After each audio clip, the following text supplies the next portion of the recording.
Mesdames, Messieurs, bonsoir et bienvenue au programme de Walf TV. Bienvenue à votre émission Duel. Comme chaque semaine, donc, nous faisons le tour d'horizon des faits et en marqué l'actualité de la semaine. Au menu donc de ce numéro, nous allons évoquer la crise scolaire qui est en train de prendre de l'ampleur, qui dépasse même, en tout cas, certaines proportions, avec donc l'embrasement de la situation. Aujourd'hui, il est constaté des manifestations un peu partout au Sénégal, des élèves comme des enseignants qui sont toujours dans la rue. Mais le problème, c'est qu'ils sont toujours confrontés aux forces de l'ordre qui n'hésitent pas souvent à les mater. Et on a constaté d'ailleurs cette semaine à Thiès un peu des dérives, pour ne pas dire des bavures policières avec des blessures d'élèves. Alors, face à cette situation-là, l'État semble être braqué puisqu'on entend même des ponctions de salaire allant de 95 000 à 150 000, ce qui pourrait peut-être braquer les enseignants et cela donc aux grandes dames des études des élèves qui risquent de passer tout simplement une année blanche. Alors, face à cette situation-là, est-ce qu'il n'est pas temps maintenant que les deux parties s'assoient autour d'une table pour trouver une solution pour sauver l'année scolaire? Nous allons aussi évoquer le problème du parrainage qui continue à faire débat avec donc les recours qui sont annoncés du côté du Conseil constitutionnel. On a vu que mercredi dernier, l'opposition parlementaire a déposé son recours auprès donc du Conseil constitutionnel pour demander tout simplement l'annulation alors du vote de cette loi. Il y a également le président du parti Réumi Idriss Seck donc qui annonce un recours auprès donc de la CEDEAO pour demander aussi l'annulation de cette loi. Alors, est-ce que ces recours donc ont des chances d'aboutir positivement pour obtenir effectivement ce que les requérants veulent? Ça, nous le saurons peut-être dans quelques jours. Alors, pour évoquer ces questions, nous avons le plaisir de recevoir sur ce plateau deux hommes politiques. L'un, c'est M. Alassane Cissé. Il est responsable donc du nouveau parti, membre de la coalition de Réumi, membre donc de Benno Bokk Yakaar. Il est également haut conseiller des collectivités territoriales. Monsieur le haut conseiller, bonsoir. Bonsoir Georges. Avec vous sur ce plateau, nous avons aussi le plaisir de recevoir M. Abdoulaye Sall. Il est responsable du parti Réumi à Thiaroye Azur. Monsieur Sall, bonsoir. Bonsoir Nesta. Alors, je commence par vous, M. Alassane Cissé. Est-ce qu'il n'est pas temps, face à cette situation, un embrasement total? Il est constaté des manifestations un peu partout dans ce pays. Est-ce que vous ne craignez pas le pire actuellement? Vous savez, je voudrais d'abord saluer mon co-débatteur, M. Sall, qui est mon gamou, et l'ensemble de vos téléspectateurs. Georges, je crois que nous arrivons à un moment où l'État doit prendre ses responsabilités. Parce que quand on arrive dans une situation où, de ce qu'on voit, on dirait qu'il y a une lame de fond entre le ministre de tutelle et les responsables syndicaux. À les entendre, vous savez qu'il y a une lame de fond parce que les responsables syndicaux demandent son départ, ce qui n'est pas de leur ressort. Vous savez, le responsable syndical... Mais ils ont le droit quand même de... S'ils estiment que le départ du ministre pourrait contribuer à apaiser la situation, ils ont le droit de le demander. Cela ne dépend que d'une personne qui a le pouvoir de nomination au Sénégal et qui est élu, c'est le président Macky Sall. Et on ne doit pas lui dicter ce qu'il doit faire. Les syndicalistes peuvent revendiquer face à un gouvernement. Mais quand vous revendiquez et que vous demandez entre le minimum que vous dites à vos mandats que nous allons revendiquer, le minimum c'est 20 000, le maximum c'est 40 000.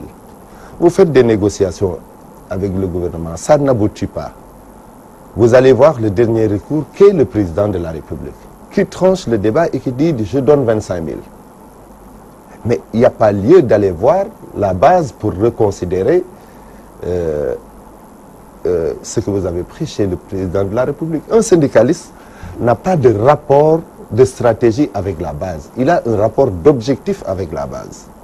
Et si on suit la logique, s'ils avaient suivi la logique, ils devaient au moins, devant le président de la République, lever le mot d'ordre de grève. Parce que leur objectif ayant été largement atteint. Maintenant, peut-être qu'avec ce qui s'est passé sur la loi sur le parrainage et autres, ça a fait en sorte qu'il y ait un glissement vers la politique. Mais je crois que le mieux serait que l'État prenne ses responsabilités et fasse un ordre de réquisition générale parce qu'on est arrivé à une situation critique de l'année scolaire. Parce que l'avenir des jeunes Sénégalais est en jeu. L'avenir de l'école sénégalaise est en jeu. Donc le gouvernement doit prendre ses responsabilités. Alors, M. Abdoulaye Sall, vous êtes un ancien inspecteur de l'éducation, donc vous connaissez bien la chose. Alors, quel commentaire avez-vous de cette situation-là aujourd'hui au niveau de la crise scolaire? Merci, Nesta. Je voudrais commencer à saluer mon co-débatteur, M. Cissé, qui est mon gamou. Effectivement, il l'a dit. Saluer également les téléspectateurs, n'est-ce pas, qui nous suivent. Par rapport à la situation telle que vous venez, en tout cas, mon collègue vient de l'analyser, il faut tout simplement regretter ce qui est en train de se passer. Parce que tout simplement, nous sommes arrivés à une situation de non-retour. Parce que les syndicalistes se sont braqués, l'État également, ce qui conduit, en tout cas, ce qui va conduire évidemment vers une situation, en tout cas vers une fin d'année qui risque d'être, en tout cas, qui est déjà ingérable, mais on tire vers une année blanche. C'est pourquoi je pense qu'il est temps quand même que l'État, qui a la mission régalienne, n'est-ce pas, de garantir l'éducation, que l'État prenne ses responsabilités. Mais également, il ne faut pas oublier que nous sommes en face de syndicalistes qui ont une plateforme revendicative qu'ils avaient déposée sur la table depuis 2014. L'État avait en fait accepté de signer ces accords et s'engager à les matérialiser. Il disait que c'était des accords réalistes et réalisables. Évidemment, ils l'ont dit, c'était des accords. Au sortir donc de la rencontre avec le ministre de la fonction publique, ce dernier avait déclaré, Urbi et Orbi, que véritablement ces accords étaient réalistes et réalisables. Et cela a conduit donc les enseignants à suspendre, parce qu'à l'époque ils étaient en mouvement de grève, à suspendre donc la grève. Et pendant un an, on a resté, n'est-ce pas, l'espace scolaire était pacifié. Mais quand il s'agit maintenant, de véritablement respecter ces accords-là, d'apporter les solutions auxquelles s'attendaient les enseignants, on s'est rendu compte que l'État est passé complètement à côté. Donc je crois qu'il est temps quand même que M. Mbaye Thiam, le gouvernement, analyse de façon forte la situation et essaie véritablement autour d'une table, n'est-ce pas, de discuter avec les enseignants. Parce que toutes les guerres finissent autour d'une table. Je ne pense pas que le fait de couper les salaires des enseignants et d'avoir en perspective, n'est-ce pas, leur radiation, ou bien en tout cas la radiation ou la réquisition, je pense que c'est en tout cas des solutions qui, vous avez dit, inspecteur, vous avez dit tout à l'heure qu'il fallait s'asseoir autour d'une table, mais on a vu quand même qu'ils ont été reçus par le Premier ministre. Mais évidemment, tout à fait, ils ont été reçus par le Premier ministre. Ils ont discuté avec ce dernier, mais au finish, ce que nous constatons, c'est que jusqu'à présent, le front social, en tout cas en ce qui concerne l'enseignement, est toujours en ébullition. Les enseignants continuent encore, ils ont déposé, je crois, une nouvelle plateforme. Ils ont lancé un nouveau mot d'ordre, n'est-ce pas, pour aller encore en grève. C'est, je crois, le 8e plan. Ça risque donc de créer une situation extrêmement difficile. En tout cas, une chose est sûre, c'est qu'aujourd'hui, après 4 mois de grève, il est temps quand même qu'on arrête et qu'on essaie de trouver la solution. La solution, c'est le respect véritablement des accords qui ont été signés. Mais est-ce que là, le fait de demander systématiquement le départ du ministre, ça peut être une solution selon vous? Vous savez, cette question, j'en ai déjà discuté avec des collègues comme moi qui sont à la retraite. Parce que moi, Mbaye Thiam, j'ai eu à le connaître, n'est-ce pas, en 2012, encore que j'étais à l'inspection de Pikine. Ce que j'en sais, c'est que c'est quelqu'un qui est très rigoureux, à la limite autoritaire, et qui a une façon assez, disons, peu catholique, en tout cas, pas du tout catholique, de gérer le système. Ça, je tiens à le dire. Parce que nous avons vu les problèmes auxquels les inspecteurs, certains inspecteurs ont été confrontés. On a vu ici et là des enseignants, des inspecteurs qui ont été relevés. Au niveau même du ministère, certains avancent que le ministère est presque une caserne militaire. Tout cela pour qualifier un peu le caractère du ministre de l'Éducation nationale. Certains syndicalistes l'ont même dit. Ils l'ont dit. Moi, je tiens à le dire parce que, bon, véritablement, on est arrivé à une situation, il faut dire les choses telles qu'elles sont. Je pense qu'il faudrait, toutes raisons garder, quand même, voir comment, je ne dirais pas, en tout cas, le démettre, mais en tout cas, trouver une solution pour qu'on puisse véritablement avancer. Si maintenant, lui, il accepte de démissionner, mais ce serait une bonne chose parce que c'est lui l'écueil en réalité. C'est lui l'écueil. Maintenant, si si on continue comme cela, je pense qu'on va droit dans le... Et là, c'est les enfants qui vont payer et les parents d'élèves qui vont payer les pots cassés, tout simplement. Voilà. Monsieur Alassane Cissé, le gouvernement a lancé il y a quelques jours un ultimatum en demandant aux enseignants de rejoindre les classes. Alors, l'ultimatum peut-être n'est pas encore épuisé, et là, on annonce une ponction de salaire sur les grévistes allant de 95 000 à 150. Est-ce que cette mesure ne va pas radicaliser les enseignants, ce qui pourrait produire peut-être certainement une année blanche? Vous savez, Georges, on ne peut pas aller en grève pendant un mois et réclamer son salaire. C'est à travail égal, salaire égal. Vous ne pouvez pas dire que je vais en grève et à la fin du mois, vous dites, je veux mon salaire. Il y a des inconvénients et il faut prendre le tout. Ces enseignants sont en grève, ils ne sont pas à même de réclamer leur salaire. L'État est en droit de faire des ponctions. Maintenant, parce que moi je les entends dans leurs revendications. La grève est un droit, hein? Oui, la grève est un droit. Mais si vous mettez en péril l'année scolaire, l'État est en droit de prendre ses responsabilités. Même si vous faites grève, vous n'avez pas droit au salaire, puisque vous ne travaillez pas. Allez voir le Code du travail ou la loi 61-33.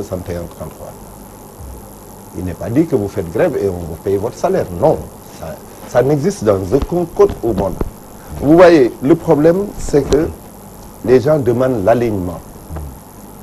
Ils disent à diplôme égal, salaire égal. Ça n'existe dans aucun corps. Ça n'existe dans aucun pays au monde. À diplôme égal, salaire égal. Ça n'existe pas dans aucun code ni dans aucun pays au monde. Est-ce que c'est ce que demandent les enseignants? C'est ce qu'ils disent. Ils disent à diplôme égal, salaire égal. Ça n'existe dans aucun code du travail dans le monde. Et ça n'existe dans aucun pays du monde. C'est à travail égal, salaire égal. Parce que vous n'avez pas les mêmes responsabilités. Vous n'avez pas les mêmes branches.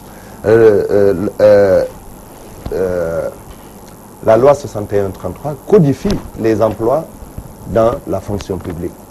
C'est hiérarchisé. Tout ça est arrivé parce que c'est la faute à l'ancien régime, avec le président Abdoulaye Wade, qui avait un sentiment paternaliste. Quand les magistrats ont commencé à faire des mouvements, il a augmenté, sans tenir compte que ça allait rejaillir dans d'autres corps de la fonction publique. Mais maintenant, si on va en arrière, l'histoire de l'indemnité de logement, c'est en 80 que les enseignants l'ont eu, les professeurs. Parce que Senghor avait un souci, soit il allait faire disparaître le corps des inspecteurs adjoints, ou bien il donnait à tout le monde, il a généralisé.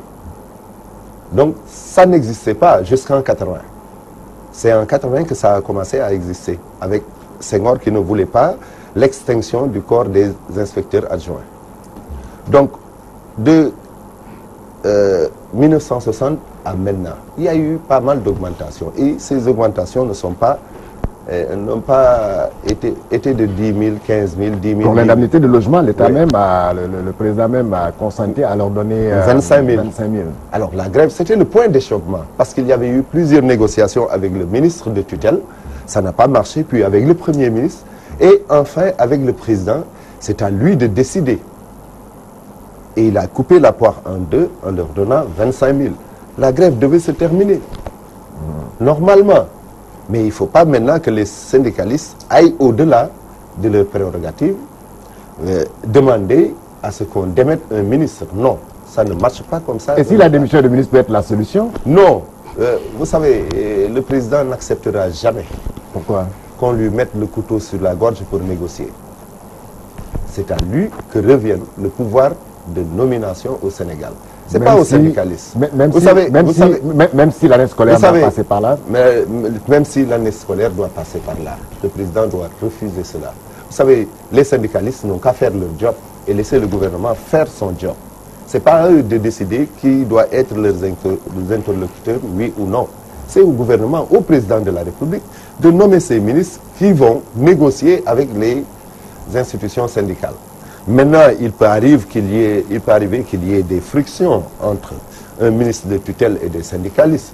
Mais il ne faut pas franchir le Rubicon, aller jusqu'à demander la démission d'un ministre, alors que vos revendications sont satisfaites. Si on voit bien, les revendications ont été satisfaites. Non, attendez. Si vous dites que les revendications ont été satisfaites, c'est bien sûr, parce que donc de le voir point de les changement, enseignants c'était l'indemnité de logement.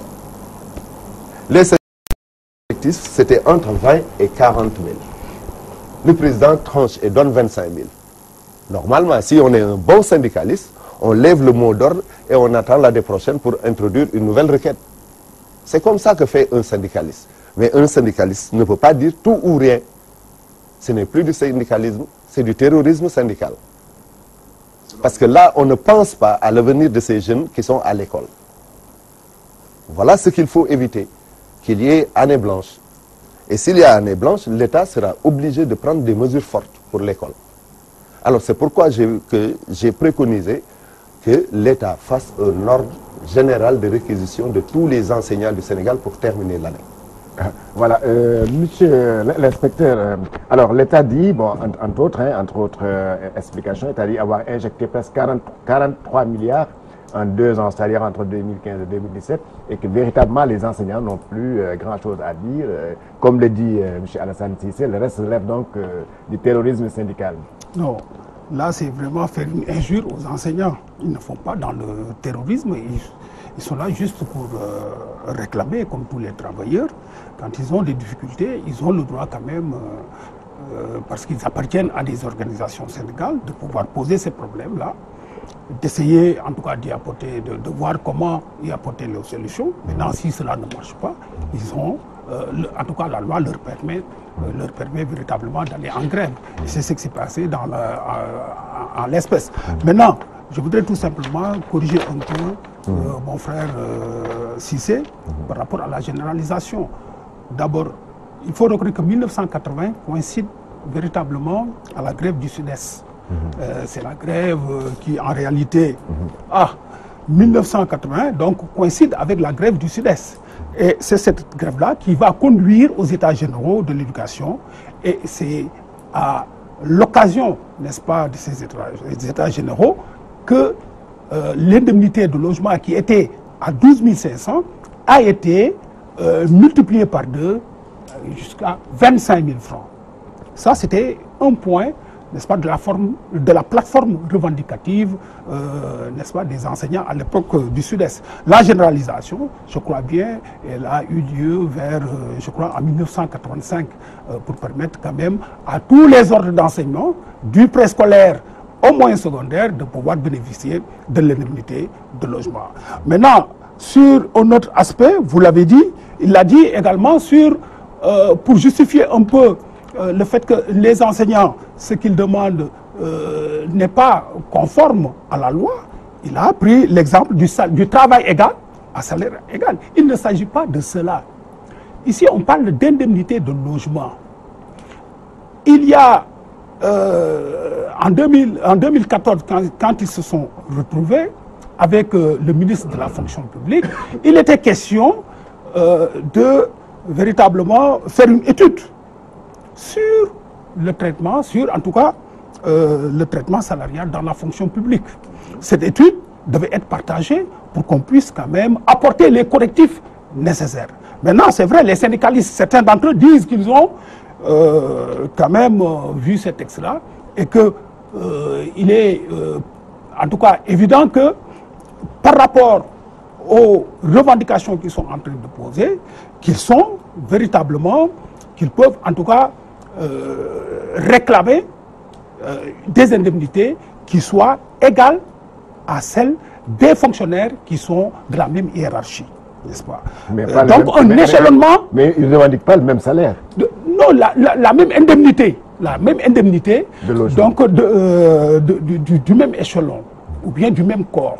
Voilà un peu comment la question elle est posée. Il s'agit maintenant pour l'État du Sénégal de voir comment apporter les solutions.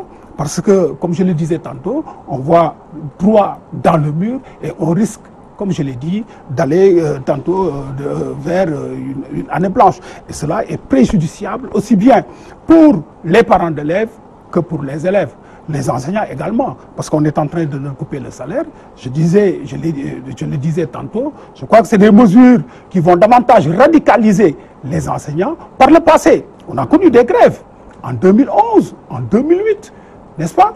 Mais quand la grève persistait, arrivé à 3 mois en général, on suspendait les ponctions pour permettre, n'est-ce pas, pour créer une atmosphère favorable, n'est-ce pas, au dialogue. Cela n'est pas le cas aujourd'hui. Au contraire, on a ponctionné encore les salaires de façon, je ne dirais pas féroce, mais en tout cas, on a ponctionné les salaires à un niveau inimaginable. 1/3 du salaire coupé. Il y a qui vont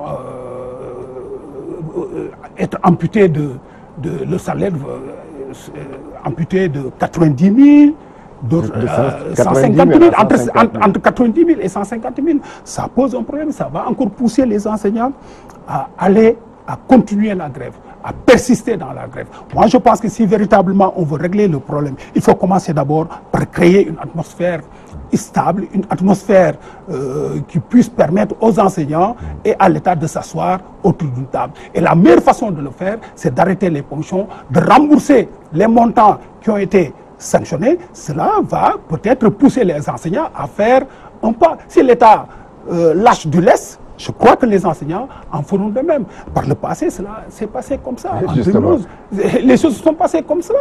Et nous sommes arrivés à sauver l'année. Aujourd'hui, je ne crois pas, en tout cas,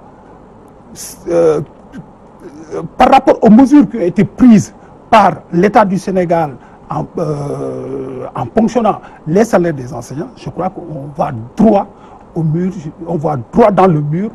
Et je crains bien qu'on connaisse quand même une deuxième année blanche. Et c'est regrettable. Voilà, M. Cissé, certains disent même pourquoi quand l'État, en tout cas, crie Urbi et Orbi, avoir beaucoup d'argent, certains disent même pourquoi ne pas abandonner certains projets comme le terre et véritablement se consacrer cet argent-là aux besoins ou bien aux revendications des enseignants. Vous savez, c'est pas seulement les enseignants qui sont en grève, il y a aussi attendez, même si l'État a de l'argent, nous avons 128 000 fonctionnaires, dont 97 000 enseignants. Et nous sommes 15 millions de Sénégalais. L'État n'a pas que ces 128 000 fonctionnaires à faire vivre. L'État doit faire pour les 15 millions de Sénégalais. Alors, donc l'État, dans sa projection, fait des projets et autres. Donc, il n'est pas dit que l'argent que l'État a, qu'il doit le donner aux fonctionnaires. Et qu'est-ce qu'il fera donc des 15 millions de Sénégalais? Il n'y aura plus d'État si l'État ne peut plus régler le problème de fourniture énergétique, de mobilité urbaine, de sécurité et autres. Mais c'est parce qu'il n'y a plus d'État. Donc, il ne faut pas que l'on dise que l'on aille sur ce terrain-là. Je crois que, comme l'a dit mon co-débatteur, l'État a essayé plusieurs pistes pour amener un peu de sérénité. L'État a dû rembourser les ponctions qu'il avait fait et tout ça. Mais ça n'a pas empêché que les gens se radicalisent. Les ponctions, non. Mais s'il y a eu une ponction, l'État a remboursé. Et pourtant, les syndicalistes continuent à se radicaliser. Donc, il faut qu'on revienne à la raison. Il ne faut pas que l'on dise, parce qu'ils ont essayé de contourner en disant diplôme égal, travail, salaire égal. Mais ils n'ont pas dit à travail égal, salaire égal, parce qu'ils savent qu'ils n'ont pas les mêmes responsabilités que les autres corps dans la fonction publique. Donc, ils ne peuvent pas nous amener sur le terrain de diplôme égal, salaire égal. Ça n'existe dans aucun pays au monde. Donc, il ne faut pas qu'il y ait ce glissement sémantique. Maintenant, l'État a fait des efforts. C'était à eux de faire un pas vers l'État, mais pas à eux de se radicaliser et jusqu'à aller même jusqu'à demander le renvoi du ministre. Après, ils vont dire renvoyons le Premier ministre. Et ça se glisse de plus en plus. Parce que quand on voit des leaders syndicaux s'afficher dans des manifestations de l'opposition, prendre position. Est-ce que vous avez vu ça où? Mais si, il y en a. Ils sont tout le temps dans les manifestations. Vous êtes en train de dire qu'il y a... Vous savez, il n'y a aucun syndicaliste qui ne milite pas dans un parti politique. Il n'y en a pas au Sénégal. Tous les syndicalistes sont affiliés. Vous les connaissez tous? Politique. Oui, on les connaît tous. Tous les syndicalistes sont affiliés à un parti politique. Maintenant, on peut faire son syndicalisme sans pour autant s'afficher politiquement. Mais dire maintenant 100% ou rien du tout, moi je crois que c'est du jusqu'au boutisme. Et ça, vous devez en convenir avec moi-même. Qu'un syndicaliste ne dit jamais 100%. 100% ou rien du tout. Vous demandez 100 francs, on vous donne 25, vous prenez... Vous semblez dire qu'ils sont manipulés par l'opposition. Je ne sais pas s'ils sont manipulés pour l'opposition, mais ils sont engagés dans la bataille de l'opposition. Ça, je le sais. Maintenant, que leur mandat s'engage dans cette direction, ça devient une autre chose.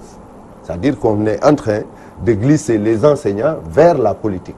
Alors que tout leader politique... Hier, on a vu à Diourbel les mouvements de la société civile comme Y en a marre venir prêter main forte aux enseignants. Ça, vous allez voir des leaders politiques venir leur prêter main forte. Oui, mais parce qu'ils ont leurs enfants qui sont dans les écoles aussi. Attendez, les enseignants ont des droits comme ces enfants qui sont dans les écoles ont droit.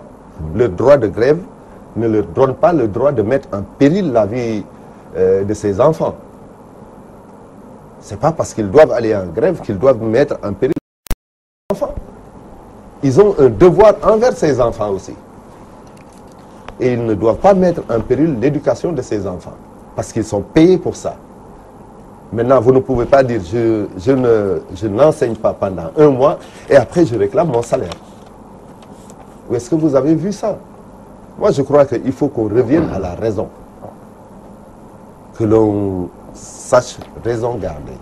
Que les enseignants regagnent les classes.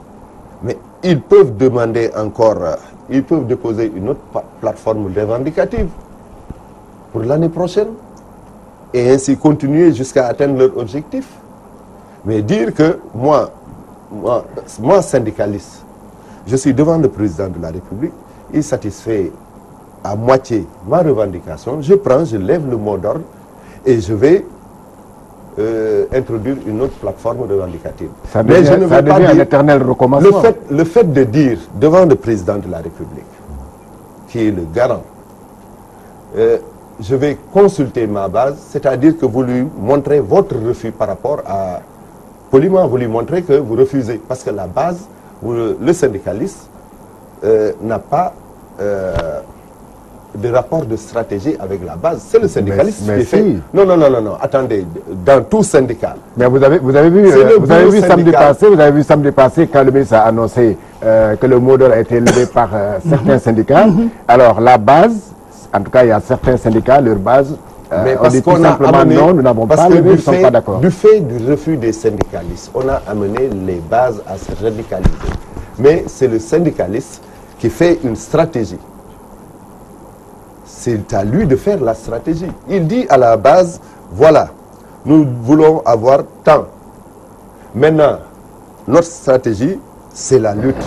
Nous allons faire des plans d'action. Si on atteint tel montant, on arrête la grève. C'est ça le début. Maintenant, si vous dites au président, moi je vais consulter ma base, c'est que vous n'êtes pas d'accord d'abord.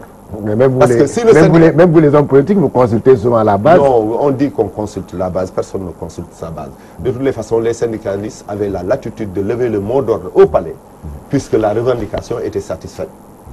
Maintenant, s'ils disent au président que nous allons vers notre base pour discuter, cela veut dire qu'ils ne sont pas d'accord. Parce que c'est eux les responsables. Ce n'est pas à la base. La base, on l'entraîne dans un mouvement de grève. Parce que c'est eux qui définissent les stratégies, pas la base. Une base ne définit pas de stratégie. Une base, on l'amène de par les revendications à faire la grève. La stratégie dépend de la centrale syndicale, mais pas de la base.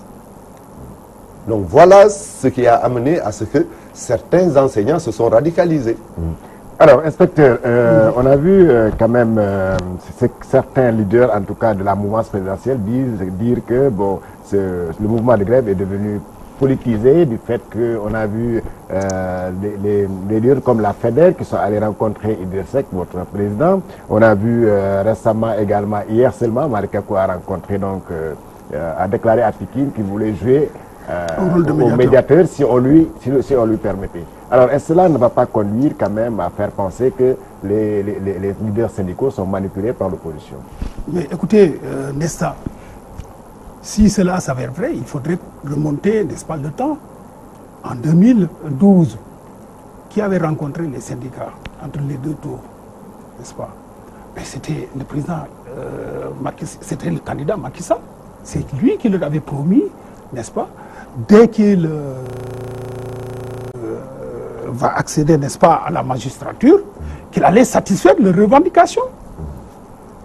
Cela montre une fois encore que Macky lui-même, à l'époque, alors qu'il avait besoin, n'est-ce pas, du soutien des syndicats, il était allé vers eux.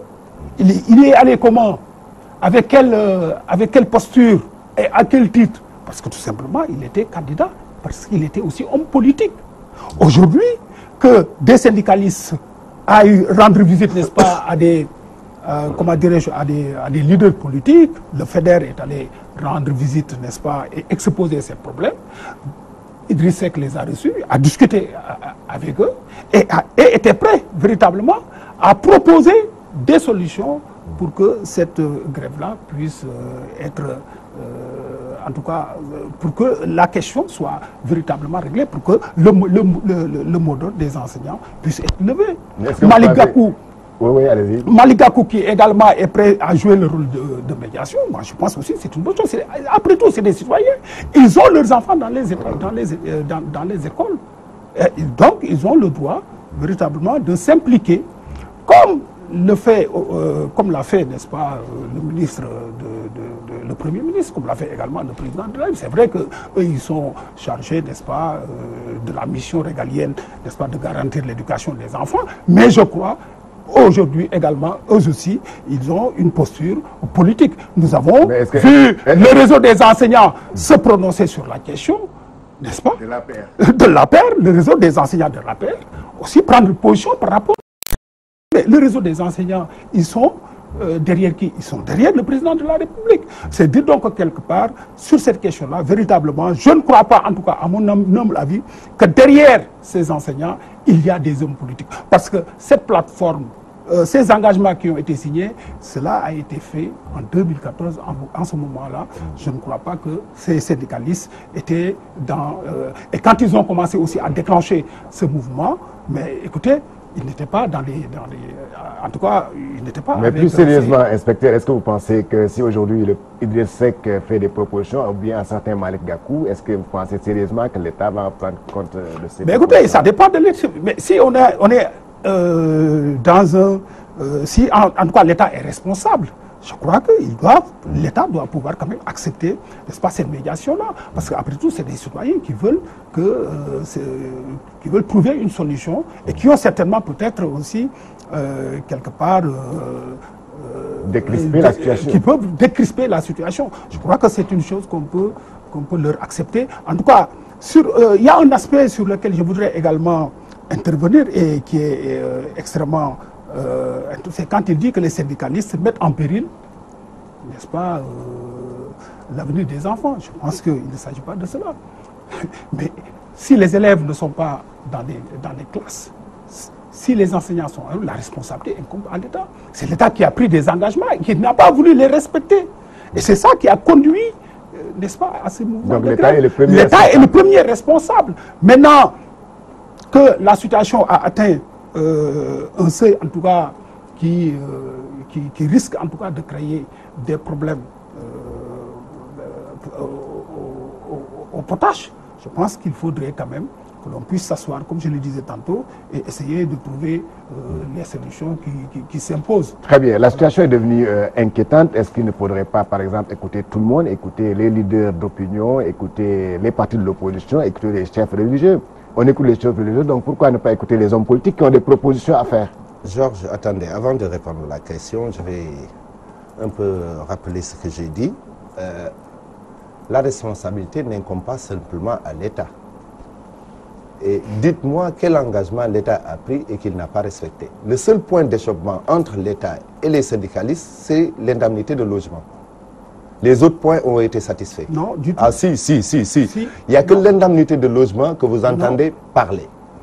Les autres aspects de la plateforme revendicative ont été soit satisfaits à 100% ou à moitié. Et ça n'a pas posé de problème. Maintenant, c'est l'indemnité de logement. L'indemnité de logement, il demandait 40 000, maximum 20 000 minimum. On est arrivé à 25 000. Donc je ne vois pas où est le problème. Maintenant, vous savez, dans tout pays démocratique et qui se respecte, les anciens premiers ministres, comme les anciens ministres, s'impliquent dans la vie de la nation. Ils s'impliquent quand il y a crise. L'État ne dira jamais « allez me régler cela », mais ils ont un droit de s'impliquer dans la résolution des crises. Tout à fait. Les anciens premiers ministres et ministres qui ont été dans des responsabilités. L'État ne dira jamais au président Idriss Seck ou au président Malick Gakou « non, n'y allez pas ». Parce que l'État est à la recherche de solutions. Et ce serait une fois que l'on verra des leaders de l'opposition s'imprégner dans des crises qui existent. Parce qu'il n'y a jamais eu cette médiation-là. Quand on est Premier ministre sortant ou ministre sortant, quand on a son parti, on se dit, voilà, je ne m'occupe pas des choses de l'État, je vais faire des contre-propositions et tout. Mais là, moi, je salue que Gakou prenne l'initiative d'aller rencontrer les syndicats et le gouvernement pour qu'il y ait une résolution de la crise. Et si le président Idriss Seck le fait, tant mieux, ça ne fait que le grandir. Mais ce que je ne comprends pas, c'est que des syndicalistes, c'est vrai que nous avions rencontré en 2012 dans l'entre-deux tours, mais nous n'avons pas dit que nous allons tout régler. Nous avons dit que nous allons rediscuter. Si nous sommes élus, nous n'avons pas dit que nous allons faire 100%. On a dit que si nous sommes élus, nous allons revoir, nous allons, entre le syndicat et le gouvernement, nous asseoir, voir ce qui est faisable et l'appliquer. C'était ça, l'accord. Mais on n'a pas dit, votez pour nous, on va résoudre le problème. Non, pas du tout, votez pour nous. Voilà, c'est ce que j'ai sous-entendu. Non, du tout. Pas... Donc, nous les avons rencontrés parce qu'à ce moment, il était potentiel président, parce qu'il était au deuxième tour. Il devait s'impliquer dans toutes les crises qui secouaient la vie de la nation. Ce sont les Sénégalais qui l'ont mis au deuxième tour. Et il était en droit de rencontrer tous les segments de la population pour s'imprégner de la situation, parce que demain, s'il arrive à la magistrature suprême, c'est à lui de gérer ses problèmes. Alors c'est pour ça qu'il était allé s'enquérir au niveau des enseignants, des hommes d'affaires, tout ça. Il a rencontré tous les segments de la population pour pouvoir résoudre les problèmes un à un. Vous savez, le Sénégal, c'est comme un grand corps malade. Ah, ça, vous le reconnaissez. Qui a tous les symptômes. Non, c'est comme un grand corps malade. Symptômes de maladie. Si vous lui ingurgitez tous les médicaments, il meurt. Vous êtes obligé de soigner la maladie la plus haute pour que ça rejaillisse sur les autres maladies. C'est ce qu'on est en train de faire. Et c'est pas facile. On sait que gouverner, c'est pas facile parce qu'on ne peut pas plaire à tout le monde. Mais il arrive un moment où on va prendre des décisions qui ne vont pas plaire à Massamba ou Mademba. Mais c'est comme ça. Un gouvernant ne doit pas plaire à tout le monde. On lui a donné la légitimité de gouverner pour qu'il prenne des décisions.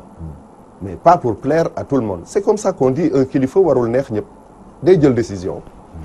Et on est arrivé à ce stade et le gouvernement doit prendre des responsabilités. Voilà. Sur la plateforme, je voudrais ajouter tout simplement par rapport à ce qu'il vient de dire. Écoutez, moi je ne crois pas que, comme vous l'avez dit tout à l'heure, que tous les problèmes sont réglés ou à moitié, sauf l'indemnité de logement. C'est le Mais point il y a d'essoufflement. le problème, les autres problèmes sont là, concernant par exemple la carrière des enseignants, la dette due aux enseignants, les rappels, la mise en solde, les problèmes liés, n'est-ce pas, au reclassement, les problèmes liés aux ils ont avancements. été d'accord avec le Premier ministre sur sur ça. sur cette question, mais c'est encore en l'état. On n'a pas encore trouvé les véritables réponses pour permettre aux enseignants, par exemple, de pouvoir disposer, en tout cas, des rappels le plus Mais rapidement ils ont trouvé possible. des canevas. Maintenant, c'est vrai qu'il y a eu des propositions qui ont été faites. Voilà. Mais jusque-là, les enseignants demeurent insatisfaits par rapport à ces propositions-là. Je crois qu'il faut aller encore vers la table de négociation, discuter avec les enseignants et essayer de voir véritablement comment arriver à créer les conditions d'une reprise, n'est-ce pas, des cours dans les établissements scolaires. Et surtout véritablement qu'au niveau des forces de l'ordre, qu'on arrête aussi la confrontation. Voilà, et par rapport ce qu'on voit les images là à la télé. Tout à fait. Et par rapport, c'est pas quand même rassurant. C'est pas rassurant. Ça ne participe pas quand même d'une volonté de vouloir. Mais tout à fait. Notamment Notamment par rapport aussi au réaménagement, pour que cela puisse être effectif. Parce qu'on ne peut pas proposer un réaménagement au moment où des examens au moment où les protagonistes se braquent. Ça risque de causer des problèmes pour la mise en œuvre, n'est-ce pas, de ce réaménagement. Voilà un peu, en tout cas pour moi, voilà, les questions de fond. Espérons que peut-être dans quelques jours une solution sera trouvée entre l'État du Sénégal et les enseignants pour que véritablement les potages puissent retourner en classe pour sauver l'année scolaire. Alors, cela nous permet donc de passer au second thème de ce débat. Il s'agit tout simplement du parrainage qui continue à stimuler beaucoup de débats. On en parle, mais surtout avec les recours qui ont été annoncés de part et d'autre. Je l'annonçais au début de cette émission. Idriss Seck, le leader de Rewmi, a annoncé donc un recours auprès de la CEDEAO pour demander l'annulation de cette loi qui a été votée sans débat à l'Assemblée nationale le 19 avril dernier. Alors, nous avons vu aussi que mercredi dernier, l'opposition parlementaire est allée donc déposer un recours au Conseil constitutionnel pour obtenir l'annulation pure et simple de cette loi qui a été voté sans débat. Monsieur Alassane Cissé, qu'en pensez-vous? Vous savez, on dira toujours qu'il y a débat. Et les 5 heures de temps passés à l'Assemblée, ce n'était pas un débat. Il n'y avait pas de débat. Donc, les 5 heures où ils sont passés... Ça, c'est un débat sur les questions préalables. Attends, questions préalables et on entre dans le fond. Il y avait débat. Mais pas dans le fond. Non, ils ont les mêmes arguments qu'ils ont utilisés pour poser des questions préalables, or qu'ils n'en avaient qu'une seule question préalable à poser. Et ils ont voulu bloquer l'Assemblée. Ils ont brandi l'article 74 pour faire prévaloir leurs droits, ce que l'Assemblée a accepté de bonne guerre. On leur a laissé débattre et on a appliqué la même chose que la loi. Ils ont débattu pendant 4 heures de temps. Maintenant, ils ne peuvent pas dire c'est sans débat. Bon, ça c'est derrière nous. Vous savez, on ne peut pas faire de recours sur une loi constitutionnelle. Parce qu'une loi constitutionnelle, dès qu'elle est votée, est la valeur de la Constitution. Donc c'est impossible de faire un recours sur cette loi. Vous pouvez faire un recours sur un contrôle de légalité constitutionnelle sur les lois ordinaires et les lois organiques, mais pas sur la Constitution. Parce qu'une loi constitutionnelle, dès qu'elle est votée, est la valeur de la Constitution. Et la CEDEAO ne peut pas juger notre Constitution. Ce recours-là est voué à l'échec. C'est-à-dire qu'on est en train de faire de la politique fiction ou de la politique buzz. Parce que je ne doute pas que leur conseil leur ont dit cela. Ils le savent, il y a des avocats parmi eux. Ils le savent. Oui, mais permettez-moi un peu de vous expliquer quelque chose. Le député Madi Kenya, qui est un juriste d'ailleurs, a dit que de toute façon, comme vous l'avez dit, une loi constitutionnelle ne peut pas être attaquée en inconstitutionnalité. Seulement, eux, ils demandent l'annulation pure et simple du vote parce qu'il y a eu le vote n'est pas passé. Le vote est passé selon les règles de l'art. La majorité a laissé débattre à l'opposition et n'a pas voulu débattre. Non, on n'a pas débattu sur le fond. Mais si, ils ont débattu. Le règlement intérieur de l'art. Ils ont brandi l'article 74, disant qu'ils pouvaient faire autant de questions préalables. Oui. Et dans les questions préalables, ils ont débattu dans le fond comme dans la forme. Si vous regardez bien, ils ont débattu dans le fond comme dans la forme du projet de loi. Mais la majorité qui demandait à ce qu'on aille dans les débats, ils refusaient pour faire des questions préalables. Il devait y avoir une deuxième liste. La majorité a fait un amendement pour demander à ce que la deuxième liste... Et vous pensez donc que le Conseil constitutionnel, à propos de ce Mais c'est la loi organique, c'est la loi organique de l'Assemblée nationale. C'est la loi organique qui régit l'Assemblée nationale, qui est le règlement intérieur de l'Assemblée nationale. Et qui a été violé? Non, qui n'a pas été violé. C'est le règlement intérieur de l'Assemblée nationale est une loi organique. Oui. Et ça donne des possibilités aux minorités comme à la majorité. Ils ont usé de leurs droits. Comme bon leur semble. Ils avaient dit, ils ont dit qu'ils ont débattu pendant 4 heures de temps. On ouvre une seconde liste. Le député Moustapha Cissé Lo fait un amendement pour demander à ce que la loi soit votée sans débat. Bon, la voilà. majorité a suivi. Avant de venir vers vous, c'est une question de... Inspecteur, avant de venir vers vous, je vais encore expliquer ce qu'un juriste m'a confié hier concernant le recours de M. Idrissa Seck auprès de la CEDEAO. Il dit parce que ce recours a plusieurs chances de passer parce que cette loi-là viole le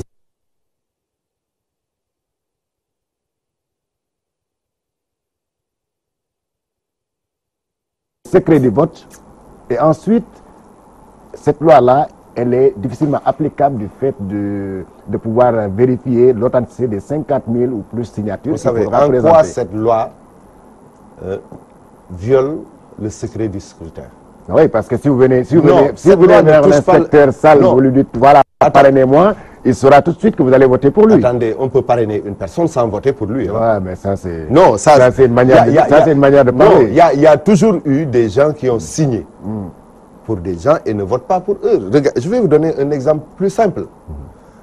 Lors des législatives, vous avez vu des listes qui ont eu, sur les 47 listes, vous avez vu toutes les listes avoir des représentants dans les bureaux de vote. Et pourtant, vous trouvez 33 listes qui ont 0 dans les bureaux de vote où ils ont des représentants. Cela veut dire que vous pouvez siéger pour quelqu'un et ne pas voter pour cette même personne. C'est comme le parrainage. Nous sommes entre Sénégalais, hein, on se comprend. Et je peux vous aider à avoir des signatures. Mais je ne vote pas pour vous. Vous savez, en quoi ça viole le scrutin? Ça ne viole en rien le scrutin. Il n'y a pas de problème. Ça n'a rien à voir. Oui, mais il y a des problèmes pour comptabiliser les 50 000 signatures. Ça ne viole non pas le scrutin. Et cette loi-là agit sur le dépôt des candidatures, mais pas sur le scrutin. La deuxième chose, c'est que vous dites que la loi... elle viole le scrutin et elle fausse le secret du vote. Il n'y a pas de secret de vote dans si, ça. Le vote est secret. Oui, mais comment? Moi, je peux vous donner ma signature, Georges, et ne pas voter pour vous. On peut l'appliquer si on discute pour la revue du code électoral. Parce que cette loi, dès qu'elle passe, maintenant, il faut une discussion entre les partis politiques au niveau du ministère de l'Intérieur pour voir l'applicabilité de cette loi dans le code électoral. Et je crois que, comme il y a certains qui disent qu'on ne peut pas vérifier des signatures, mais on peut demander à ce que la signature soit aléatoire, qu'il y ait le numéro de la carte d'identité et le numéro de la carte d'électeur. C'est tellement simple pour les 52 000 signatures et 65 000 signatures. Je reviendrai à vous. Alors, inspecteur, que pensez-vous donc de ces recours qui ont été annoncés, notamment par votre leader au niveau de la CEDEAO et donc l'opposition parlementaire qui a déposé donc un recours en annulation, pas en inconstitutionnalité, mais en annulation du vote, parce que tout simplement, estimant que le vote n'a pas été effectué dans les règles de l'art. Est-ce que vous pensez qu'il y a des chances, par exemple, que ces recours connaissent un aboutissement positif? Tout à fait. Parce qu'en réalité, ceux qui sont derrière, n'est-ce pas, ces recours sont aussi des spécialistes du droit. S'ils ont jugé nécessaire, n'est-ce pas, de saisir la Cour, le Conseil constitutionnel pour les 20 députés, n'est-ce pas, de démocratie et liberté et des non-inscrits, c'est parce qu'ils ont des arguments solides qui vont leur permettre de pouvoir véritablement, en tout cas, annuler cette loi qui, de par sa nature, viole effectivement les droits des électeurs et des candidats. C'est pourquoi d'ailleurs Idriss Seck a choisi d'aller déposer, en tout cas a choisi de déposer son recours sa requête auprès de la Cour de justice de la CEDEAO, qui en fait dans son article 9, paragraphe 4, dit ceci en substance, que la Cour de justice de la CEDEAO, n'est-ce pas, est compétente pour connaître de tous les cas de violation des droits de l'homme. Et nous pensons, du point de vue, en tout cas, de l'organisation, en tout cas du contenu de cette loi, nous pensons qu'il y a des violations. Il y a le problème, et je vais vous les citer un à un. Il y a d'abord le problème de la généralisation du parrainage aux partis politiques et aux candidatures indépendantes. On veut mettre sur le même piédestal le parti politique et l'indépendant. Alors que, nous le savons tous, ils n'ont pas le même statut juridique. Au niveau de la mouvance présidentielle, ils disent que c'est justice qui a été rétablie. Non, quelle justice qui a été rétablie? C'est une façon de noyer le poisson, n'est-ce pas? Mais nous savons tous qu'en fait, il ne peut pas y avoir, n'est-ce pas, en tout cas, d'équilibre entre le parti politique. D'ailleurs, les partis sont en réalité régis par une loi au Sénégal. Ça veut dire donc ils n'ont pas les mêmes valeurs juridiques que les candidats indépendants. À cela s'ajoute le fait également que les partis politiques concourent à l'expression du suffrage. Ce n'est pas le cas du candidat indépendant. À cela, il faut ajouter également autre chose, c'est que les partis politiques aussi ont pour vocation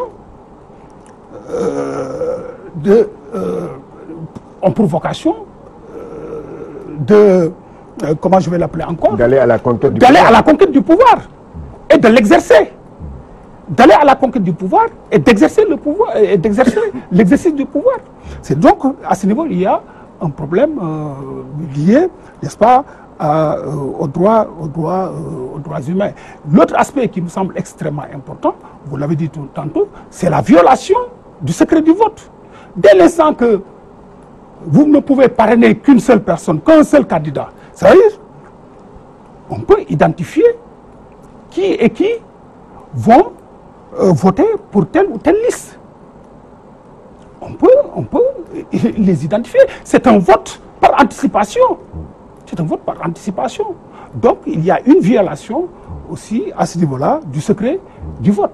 L'autre aspect... Surtout, est-ce que là, étant donné que les corps militaires et paramilitaires vont voter, on demande est-ce qu'ils pourront parrainer, par exemple, est-ce qu'ils oseront parrainer, par exemple, un candidat de l'opposition?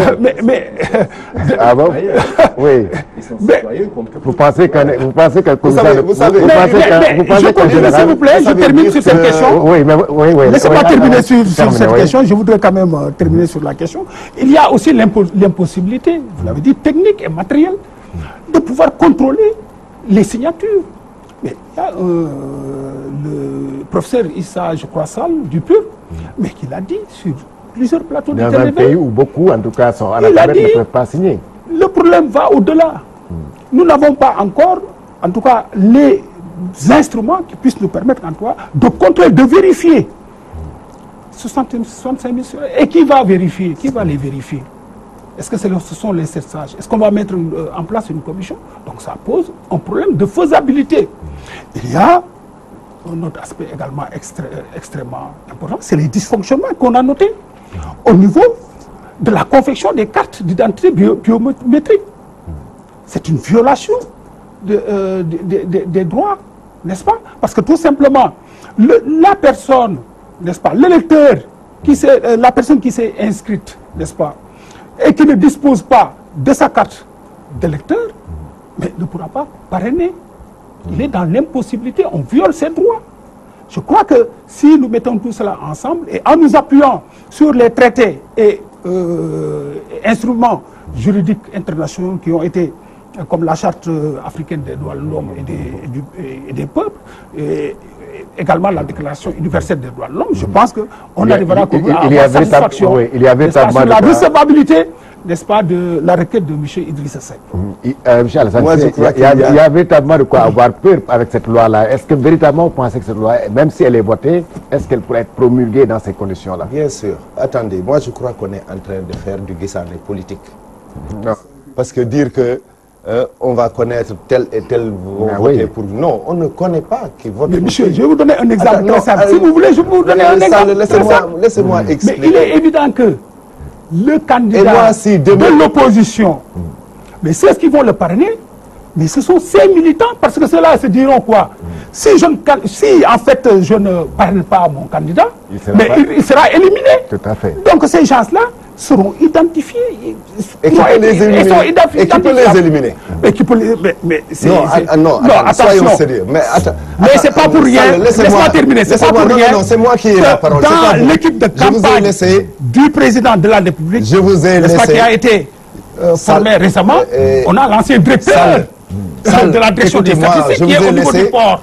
Vous êtes en train... C'est pas pour rien. Très bien. Il est en train d'user de mon temps de parole. Non, je vous dis en réalité... Parce qu'en réalité, ce que vous dites là, c'est du faux.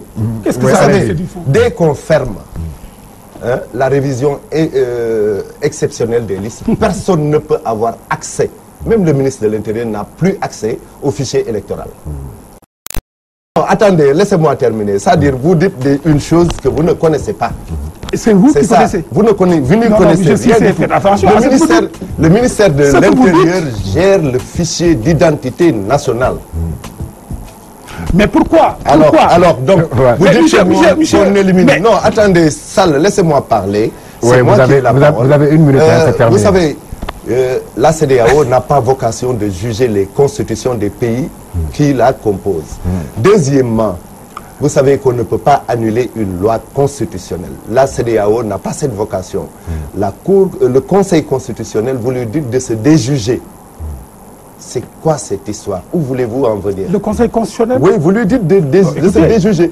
La loi qui organise le Conseil constitutionnel ne lui permet pas de juger nous avons choisi. Non, ce que je voudrais tout simplement dire. Une seconde, oui. Ce que je voudrais tout simplement dire. Nous allons déposer notre requête.